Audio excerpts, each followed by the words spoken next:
열흘 남은 미 대선 선거 열기가 뜨겁습니다. 공화당 텃밭인 텍사스주에서 낙태권 이슈를 부각하고 있는 민주당 해리스 후보 유세에 슈퍼스타 비욘세가 합류했습니다.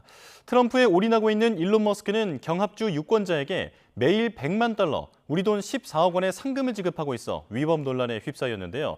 YTN 미국 텍사스 리포터 연결해 현지 분위기 알아보겠습니다. 안미양 리포터. 네, 안녕하십니까. 네, 안미연입니다. 안녕하십니까. 네, 늦은 시간 고맙습니다. 텍사스는 지금 몇 시입니까? 지금 밤 12시 16분 지나고 있습니다. 네, 늦은 시간에 연결 감사드리고요. 자, 바로 몇 시간 전에 해리스 부통령이 보수의 심장이라고 할 수 있는 이 텍사스에 방문했는데 낙태 관련 이슈를 부각시키고 있습니다. 비욘세도 지지 연설을 했다고 하는데 오늘 분위기 어떻습니까? 네, 해리스 부통령의 텍사스 유세는 여성 건강과 여성의 자기 결정권 등 낙태 문제에 집중했습니다.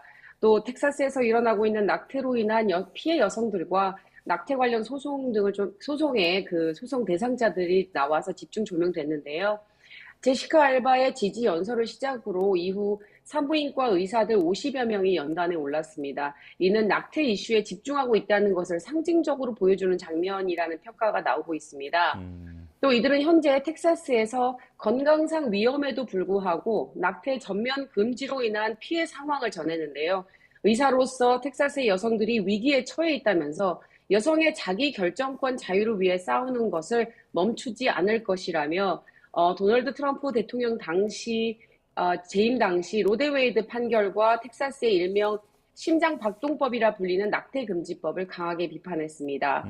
또 응급 상황에서도 낙태 수술을 받지 못해 사망한 피해자 가족의 중환자실 사투를 벌인 끝에 겨우 목숨을 건진 사례자와 그 가족들이 연단에 올라와서 결코 이게 남의 얘기가 아니라며 트럼프 전 대통령이 다시 대통령 되는 것을 막아야 한다고 호소했습니다. 예. 자, 그런데 텍사스가 사실상 낙태를 금지한 곳으로 알려져 있는데 해리스 후보가 이곳에서 이길 가능성은 상당히 낮은 곳 아니겠습니까? 자, 그런데 이 텍사스를 네. 찾아서 낙태 이슈를 강조하고 있는 이유는 뭐라고 보십니까? 일단은 그동안 미국 대통령 선거에서 생식권은 주요 이슈가 아니었습니다.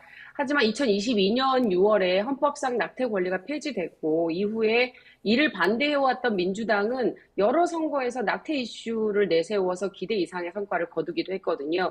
그렇다면 이게 전국적인 메시지 관리가 돼야 되기 때문에 전문가들은 미국 전역에서 가장 강력한 낙태 금지법을 적용하고 있는 공화당 탓밭인 텍사스에서 낙태와 관련된 여성 생식 권리를 다시 전국적인 메시지화 하는데 이번 캠페인이, 그러니까 이번 선거 랠리가 더 강력한 효과를 보일 수 있다. 이런 전략인 것 같습니다. 또 정치 전문가들에 따르면은 이렇게 얘기를 하더라고요. 오늘 언론 보도를 보니까 전국적인 메시지가 반드시 필요한데 이 전국적인 메시지를 내기 위해서 가장 효과적인 방법은 비우호 지역이면서 그 지역에서 메인 이슈로 떠오르는 것들을, 그러니까 이번 낙태 문제와 같은 거죠. 텍사스에서의 낙태 문제가 굉장히 강력하기 때문에 이거를 전국적인 이슈로 부각시키기 위해서 텍사스를 막판 선거 유세에 선택한 것이 아닌가 하는 그런 분석도 있습니다. 예, 불리한 곳에서 전국적인 메시지를 유지하기 위해서 지금 이런 낙태권 이슈를 꺼내 들었다라고 말씀해 주셨는데요. 자, 그리고 이 텍사스의 경우에는 또 하나의 큰 이슈가 국경 관련이라고 언급을 해 주셨습니다. 자, 트럼프 전 대통령도 텍사스 오스틴을 찾아서 국경 보안과 이민자 범죄에 대한 입장을 밝혔다고 하는데 어떤 내용인지 소개해 주시죠. 트럼프 후보는 언제나 같은 맥락을 유지를 하고 있어요. 예전에 재임 그러니까 2016년 그리고 2020년 대선 캠페인하고 유사한 방향을 좀 따르고 있는데요. 일단은 국경을 강력하게 통제해야 되고 미국과 멕시코 국경의 불법 이민 문제를 해결해야 된다. 그러기 위해서는 국경 장벽 건설을 조금 강화해야 된다라는 입장을 고수하고 있는 것으로 보입니다. 따라서 이렇게 국경 장벽을 강화하면 불법 이민이라던가 마약 밀매, 인신매매를 막는데 가장 효과적인 수단이다라고 주장을 하고 있습니다. 또 여기에 더해서 불법 이민자들에 대한 강력한 추방 정책도 마찬가지 2020년도와 마찬가지의 공약인데요. 일단은 불법 이민자들이 미국 경제에 굉장한 부담을 주고 범죄율을 높인다고 주장하고 있습니다. 음, 따라서 불법 이민자들에 대한 추방 절차를 신속히 처리해야 된다라고 강조하고 있고요. 그리고 미국 내에서 보호받고 있는 그 불법 이민자들을 보호하는 피난처 도시라는 그런 일이 있는데 예. 이 피난처 도시로 지정된 도시에 대한 규제도 음, 자, 트럼프 전 네, 그 대통령은 규제도 강화해야 된다고 밝혔습니다. 예, 예. 자, 지금 트럼프 전 대통령은 그 불법 이민자 때문에 미국이 쓰레기통이 됐다라고 하는 그런 강한 발언까지 쏟아낸 것으로 알려져 있는데, 자, 그런가 하면 그 테슬라 머스크 CEO의 언행이 계속 화제가 되고 있습니다.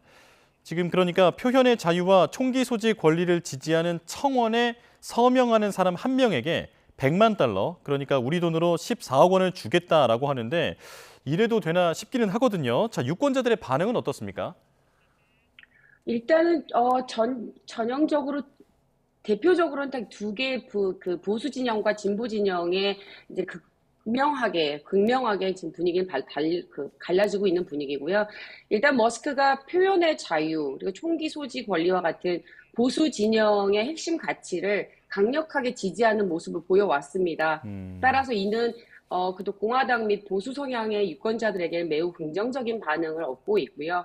그리고 총기 소지 권리를 강조했던 발언들이 특히 미국의 시골 지역, 텍사스에도 굉장히 많은데 시골 음, 지역과 보수 유권자들 사이에서 큰 호응을 얻고 있고 그리고 이들의 말을 보면 머스크가 대기업의 CEO이지만 이들의 자유와 권리를 존중하고 있다. 이런 인식을 그러니까 긍정적인 면으로 좀 아, 받아들이고 있는 것 같습니다. 예, 다만 반면에 진보 진영에서는 굉장히 비판적으로 보고 있습니다. 특히 총기 문제 같은 경우는 정말 민감한 이슈인데요. 특히 도시 지역의 주민들이나 민주당 지지자들 사이에서는 굉장한 반발을 사고 있습니다. 일론 머스크의 그 발언이 굉장히 무책임하다. 따라서 이는 훗날 그 총기 규제 논의에 부정적인 영향을 미칠 수 있다고 걱정을 하고 있습니다.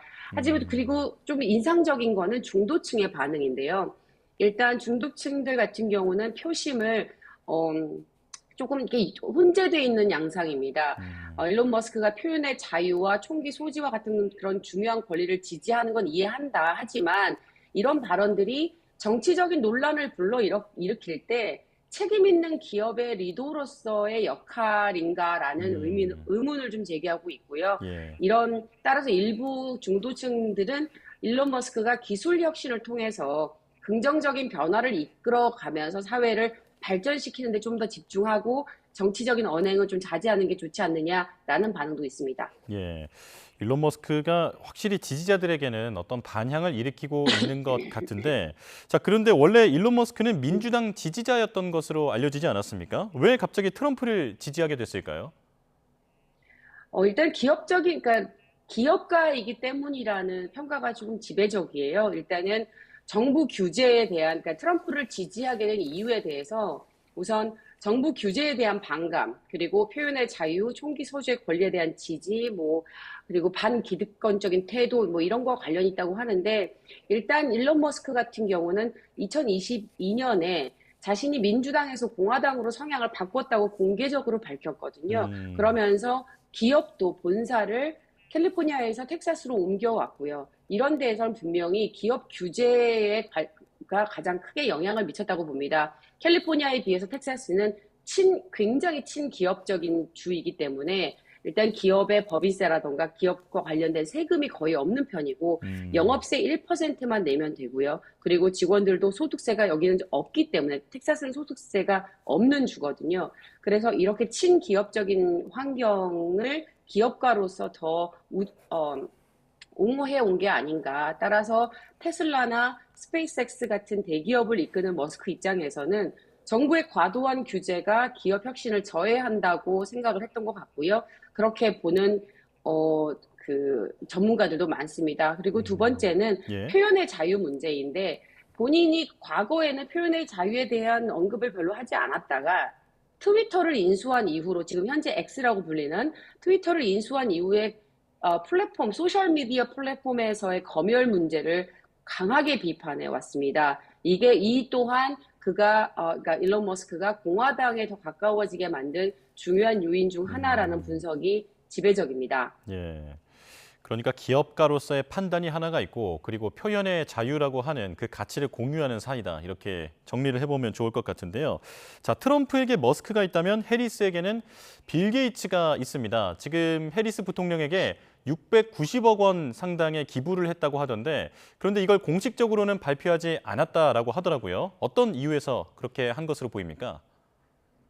일단 빌 게이츠가 공식적으로 카멜라 해리스 부통령을 지지했다는 어떤 구체적인 발표나 발언은 알려지지 않았습니다. 언론은 아, 보도를 통해서도 그런 뭐 정확하게 알려진 바는 없지만 다만 이제 언론 보도를 보면 관계자의 뭐 그 증언, 관계자 인터뷰 이런 식으로 나오는데 빌 게이츠는 오랫동안 여러 정치인들과 협력해 온 것은 사실이고요. 그리고 자신의 재단을 통해서 공중보건이라던가 교육 또는 기후 변화와 같은 중요한 문제들에 대해서 다양하게 활동을 하고 있었습니다. 그리고 또 정치적으로는 중립적이다라는 입장을 좀 많이 보여왔고 그동안 특정 후보에 대한 공개적인 지지를 좀 자제하는 경향이 있었거든요. 그래서 이번에 그 억대 큰 금액의 기부금을 냈다는 것도 그냥 알려진 바이지 정확하게 확인되지는 않았습니다. 하지만 빌 게이츠가 카멜라 해리스를 공식적으로 지지한다라고 발표하지는 않았지만 그 해리스 후보의 그러니까 관점과 AI와 관련 또는 기후변화 문제를 관련된 공약이라든가 정책에 있어서는 빌 게이츠가 조금 더 긍정적으로 보고 있다라는 평가가 나옵니다.